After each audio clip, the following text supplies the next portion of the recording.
নতুন বছরের নতুন দিন, উৎসব মুখর বাংলা আর বছর শুরুর দিনকে স্বাগত জানাতে জমজমাট শহর কলকাতার বিভিন্ন জায়গা, শহর থেকে জেলা, গোটা বাংলায় আজ উৎসবের মাতোয়ারা। মিলেনিয়াম পার্কে একটু চলে যাব সরাসরি। দেবাঞ্জন রয়েছেন আমাদের সঙ্গে। কি আবহ সেখানে, কি মেজাজ মিলেনিয়াম পার্কের দেখাবে? দেবাঞ্জন রয়েছেন আমাদের সঙ্গে সরাসরি। দেবাঞ্জন,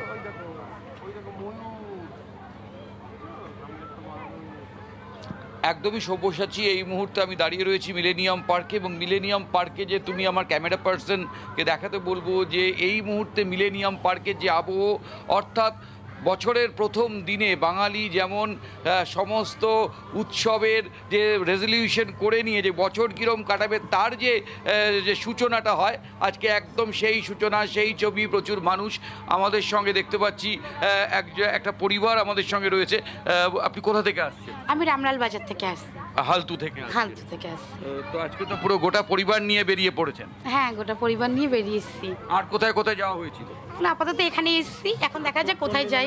আমরা বেহালা চণ্ডীমেলা। চণ্ডীমেলায় গিয়ে তুমি কোথায় গিয়েছিলে? কিরম ঘুরলে আজকে? বলো, ভালো বলো।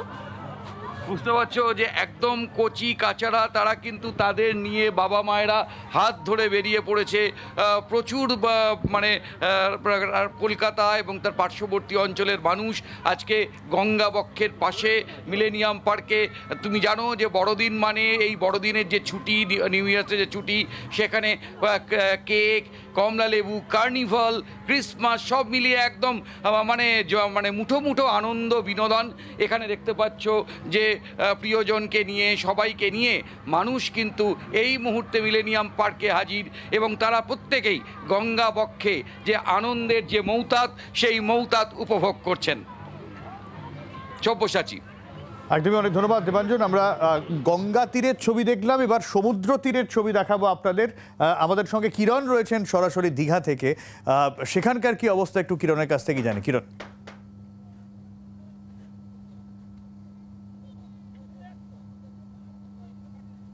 দেখো সব্যসাচী, মূলত আজকে সমুদ্রে স্নানের ভিড় ছিল, কারণ আজকে দিনের দিন বহু পর্যটক এসেছিলেন, তারা স্নান সেরেছেন এবং আবার ফিরেও গেছেন বহু পর্যটক। এখনো স্নান করছেন বহু পর্যটক, দেখতেই পাচ্ছ। তারা কিন্তু গতকাল থেকেই আছেন, আরো একদিন দুদিন করে থাকবেন অনেক পর্যটক। তবে আজকে গতকাল 31 ডিসেম্বরের যে ভিড়টা ছিল, সেই ভিড় কিন্তু আজকে তেমন নেই। তবে আজকে যে ভিড় ছিল সকাল থেকে লক্ষ্য করা যাচ্ছিল, তোমাকে এর আগেও বলেছিলাম, সেই ভিড়টা কিন্তু দিনের পর্যটক। তারা এসে কেবল সমুদ্র স্নান, এই বছরের শুরুর দিনে সমুদ্র স্নান সেরে তারা যে যার রওনা দিচ্ছেন। এখন অনেকে যারা স্নান করছেন তারা হোটেলে থাকছেন, তবে আবার যারা পিকনিক করেছিলেন তারা পিকনিক শেষে, তারা খাওয়া দাওয়া শেষে, তারা আনন্দ করার শেষেও স্নান করছেন কিছু পর্যটক। তাদেরকে স্নান করতে দেওয়া হচ্ছে প্রশাসনের তরফে, কিন্তু আর একটু পরে তাদের তুলে দেওয়া হবে, এমনটা আমরা প্রশাসন সূত্রে জানতে পারছি। তবে পুলিশ এখনো পর্যন্ত নিয়োগ রয়েছে। দীঘা পুলিশ ছাড়াও গতকাল থেকেই জেলা পুলিশ এবং আরো অতিরিক্ত পুলিশ মোতায়েন করা হয়েছিল দীঘা সৈকত শহর জুড়ে। এই পুলিশ সর্বদা এখানে নজরদারি রেখেছে। তবে গতকাল থেকে পর্যটকের ঢল নামলেও কোনো অঘটনের ঘটনা এখনো নেই।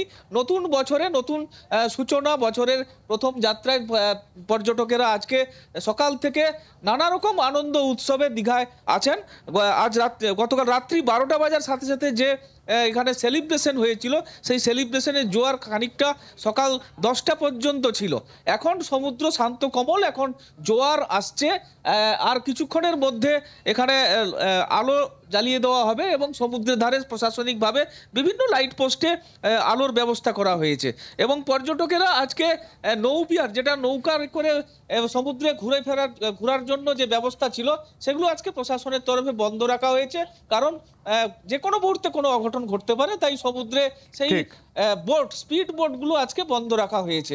প্রশাসন সর্বদা নজরদারিতে রেখেছে, নুলিয়া নিয়োগ রাখা হয়েছে, এবং এখানে পর্যটকরা আরো কিছু সন্ধ্যার সময় আসবে বলে আমরা জানতে পারছি। অনেক ধন্যবাদ কিরণ। আবারও কলকাতায় ফিরে আসি, ইকো পার্কে চলে যাব সরাসরি। আহেলি রয়েছেন আমাদের প্রতিনিধি। আহেলি, বাংলার আওয়াজ, বাঙালির আবেগ, জি 24 ঘন্টা।